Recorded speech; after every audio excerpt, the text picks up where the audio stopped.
in all its glory, we have the $500 hybrid. Now, what is this hybrid, you may ask? And this is a 2003 Toyota Prius. It's got a couple of things like, minor hail damage, very minor. So minor that this rear window got smashed out. But what that means for me is that I didn't have to replace that. It was already replaced. So it's got a brand new back window, brand new windshield.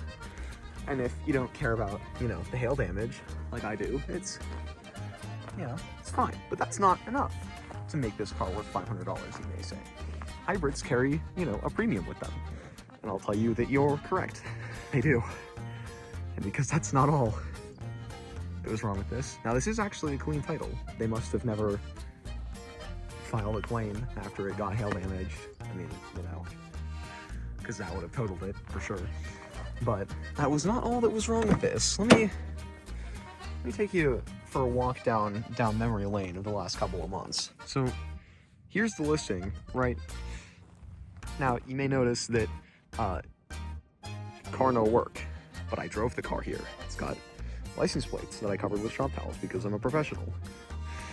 And that's because it didn't work when I bought it. In fact, it did nothing at all. You would turn the key on, and it would act like the car was just off, like almost like the 12-volt battery was disconnected. And the only information that people had, they thought the battery died, tried to put a new one in, and it didn't work anymore. Now in this car, the battery is located in the trunk, as is the case for many hybrids, and don't worry about that. But the battery is located back here under this cover. Now, what they had done, and they didn't tell me this, I had to figure this out. What they had done is they hooked the 12-volt battery up backwards. Now, oh boy, you might say, isn't it a hybrid? And yes, it is. A lot of that's electronically controlled, which, yes, it is. So that would do a lot of damage, which, yes, it did. Now, what damage, you may ask? And that is where we get to. So this is what happens when you hook the 12-volt battery up backwards in a hybrid. First of all, you come over here, and don't worry about this. This is a junkyard fuse box lid, which is why it's covered in delicious yellow, because they cut the AC lines right here, and it does that. So what happens when you hook the 12-volt up backwards? Well, your main fusible link here explodes and dies. A number of other fuses in here explode and die. And that's pretty much it, actually. It's really not too bad. Except for the fact that to replace this main fusible link here, this doesn't just pull out. Oh, no. You have to remove the entire fuse box, which, as you can imagine, is quite fun with the AC line right here. So let's take a step back. You might be thinking, well, why the hell did you buy this if it didn't work? And at the time, I didn't know that they hooked the 12-volt up backwards and all the fuses were blown. I thought that the battery had just died and they did something wrong or didn't install something right, or maybe there was another issue. I didn't know. I just didn't know. But I figured, okay, well, $500, even if the hybrid battery is bad, which I'll get to that in a second. But even if the hybrid battery is bad, I can still, part that out or sell it for more than I paid for the car, even if it's bad. So I figured, oh, what's the worst that can happen? It's got, it's even got good tires. It's like, it's good to sell tires. Rims are worth something. Like the headlights were well, that headlight is in okay shape. That is not the original headlight. That one's a replacement because the original one was cracked by the hail and they didn't replace it. But I didn't feel like dealing with any issues that might come up with, some water leaking into my blinker fluid, because that's never fun. So that's why I bought it. Figured I can make back anything I spend on it, so no harm, no foul. If anything, I'd actually make a profit because that hybrid battery is worth something. But what I would come to discover is even after replacing all these fuses and everything, the car actually, it worked. It worked great. Well, it worked okay for about 2 days. Now, it worked okay, except I did have a hybrid battery code. And I did come to learn that this car sat for about a year, and the hybrid battery is located right under this little cover here. He's just right in there. But you gotta take the rear seats out, and it's a whole pain to get that guy out of there. I had the hybrid battery code for the cells being imbalanced in terms of voltage, and that's bad. You don't want that. So, you know, not too terrible. So it needs a hybrid battery. All right, $500 plus hybrid battery. It's like $1,800, $2,000. That's still $2,500 for a Prius with a new hybrid battery. That's not bad at all. If you look at that, you know, you can buy a later Prius for, you know, $1,500, $2,000 with a bad battery. So then you're $4,000, sometimes even $4,500 in for a car like this. And then I was just, you know, messing around with it, you know, a couple of days after getting it running, and it just stopped working. It wouldn't crank, wouldn't start, and I couldn't figure out why. So I scanned the computer again, and I got the code P3125. What the hell does that mean? Go fuck yourself. Because only Toyota's bespoke dealership software can read the codes. So, naturally, instead of taking it to the dealership, because it no longer drove, and I didn't want to tow it, so I tried, you know, to get a legitimate copy of TechStream, which is their bespoke software, to read, you know, these codes. And I tried to get a, you know, copy of TechStream running, and I tried different scanners, different computers, I tried emulating Windows XP, and I also tried that on different computers. I tried everything I could, and I could not get this car to communicate with any of them. And I couldn't get my other car either. I have a 2004 Lexus RX 330, which should also communicate with that software, and I couldn't get any of that to work right. Just absolutely none of it. So, I gave up, and I figured, okay, it's probably that. P3125, I've never heard of that being something other than the inverter. So, I go to the junkyard, I find a nice Prius that's got, you know, it's got 85,000 miles on it, and I take its inverter. It's honestly not that difficult of a swap. You've got a couple of mounting bolts here, this little ground strap thing right here, some electrical connectors, and then your two big boys for the hybrid battery, and then the motor generator connectors. Here for, I believe these go to the MG1, if I remember correctly, and then there's another big plug underneath here that I believe goes to the MG2. Now, if you don't know what that is, motor generator 1 is the motor generator that is responsible for starting the engine and recharging the hybrid battery from the engine just running, like idling.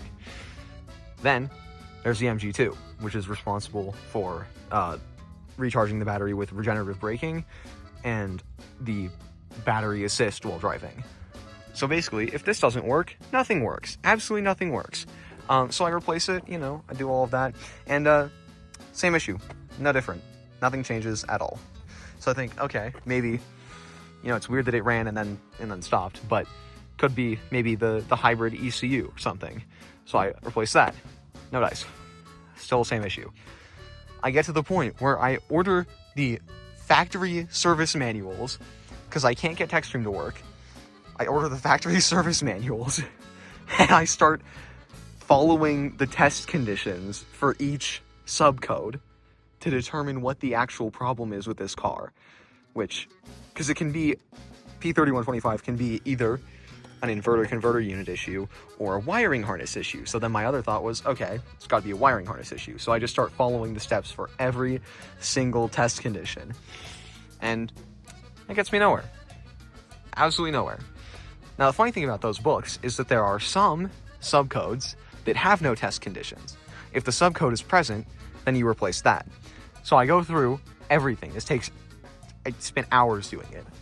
Just brute forcing the issue. You know, giving it the process of elimination. And I conclude it's gotta be the second inverter that I got. This is after like 2 months of troubleshooting this, by the way. I bought this car in August, and this is now late October. And so, you know, I think, okay, it's gotta be another inverter. It just has to be the one that I got was bad. Is that common? No. Does that make a lot of sense? Frankly not. It was a really nice looking piece and had low mileage, but yeah, I guess not. Fortunately, a junkyard inverter is only $100 where I'm at, so, you know, not absolutely terrible. So I replaced the inverter again, and I went to start the car, and it worked. And now this is like the worst looking inverter I've ever seen. I don't know what the hell it came from. I mean, obviously it came from one of these, but I don't know the history of that car. It looked ridiculously high mileage. It was rusty. It was awful. And in fact, I still have a screenshot of the email. It had like collision damage that had been poorly repaired on the rear right quarter panel. It was just absolutely terrible. And like this one is missing bolts that, like, you have to remove this cover to take that bolt out. So someone's been in here with this inverter before. It may not be original, and I cleaned it up a little bit, but it had like remnants of spilled fluid all over it. It looked like absolute crap. It was so bad. Swapped it in, and it just worked. It just worked totally fine. So I chose not to question the weird parts of it, and I just moved on with my life. That didn't fix the hybrid battery, which was still, you know, bad. Throw in the P3006 code. So the car ran again, but the hybrid battery was still absolutely borked. So I took the rear seats out, took the whole hybrid battery out. It's ridiculously heavy. I put a couple of scratches into my, oh no, yeah, I did this to my, oh no, my mint condition bumper. So, you know, that's, you should be careful if you ever do that. And instead of replacing the whole battery or replacing all of the modules, I found some modules on eBay for a first-gen Prius like this, and I put them into my pack. Put everything back together, put the battery back in, and I've been driving it with no issues. And what's the best part? It only has 163,000 miles on it. Really nothing. And mine even has, I can't show this because I'll dox myself, but it even has the factory nav system, and it gets like 49 miles per gallon. The worst I've ever seen is 47, and that was with terrible driving. The best I've seen is 60. I took a picture of it. I mean, that was, you know, hyper-miling as much as I possibly could, but it just works. And if we give the car a start, it just starts up, it works perfectly. Has absolutely no issues. Charges right up. We've got Ralph here.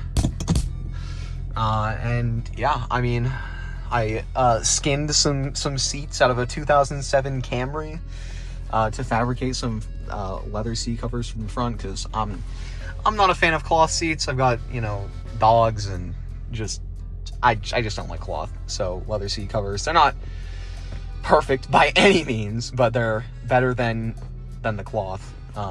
Much easier to clean. So all in all, I was about $1,500 in. I bought this at 160,000 miles. It was 168.70 when I bought it.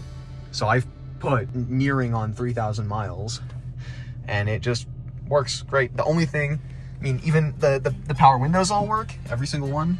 The only thing is that the power locks don't work for the front doors. They only work on the rears, which is, oh, that one. Okay, well, yeah, we've just witnessed the death of the rear right power door lock. That's tragic. Anyways, whatever. Okay, so 3, I guess, of the power door locks don't work, but you don't really need those. I mean, the power mirrors even work. Like, it has power mirrors, and it gets such great gas mileage. It does have this really, like, goofy, silly shifter, which is absolutely hilarious. So that's pretty silly. And it's got park, reverse, neutral, drive, and B? What is B? B is for boost? No, unfortunately not, even though that'd be way cooler. B is for braking mode, so it's like downshifting. So how does it drive? It drives pretty good. It's got no No real issues. I don't need to do an on-road test. It's just a normal sedan. It's fairly standard. There's nothing interesting or exciting about this, except for the turn radius, which is actually ridiculous. This car has a turn radius of 15.4 feet. And so to give you a little bit of perspective on that, another, you know, comparable small economy car, the Toyota Corolla, it has a turning radius of just over 18 feet. This thing is absolutely ridiculous in how tight it turns. It's honestly, it's comical. It just rotates. It just turns. You barely have to do anything. It just goes. It needs such a small space to turn around. It's absolutely fantastic to drive. There's really, you know, nothing wrong with it at all. It just, everything works. Even the AC works. Like it blows super cold. Works great. The outside temp works. Everything works. I guess there were a couple of things I didn't mention as well. The gateway module, which is a little computer module behind this whole dash piece, which these suck to remove. These are absolute nightmares. They shatter like glass if you look at them the wrong way. And I did have to find a 12-volt battery, which ended up being this, because nobody makes a battery for these anymore, except for Toyota, and I'm not paying Toyota dealership prices. I did also put in a Grom audio Bluetooth adapter, and I highly recommend those. Those are absolutely fantastic. It integrates with all of the factory controls, so like you can use, you know, skip and rewind and everything. You know, the volume source, like everything works the way it's supposed to. It just replaces your CD player, which, I mean, you know, the year's 2024. Who uses a CD player anymore? I sure don't. I don't think I ever did. Oh, it does have this, like, goofy little dingus zipper for some reason. I don't even know. I don't know why that exists. I don't know what's in there, but there's a little zipper on the shifter boot. So that's pretty silly.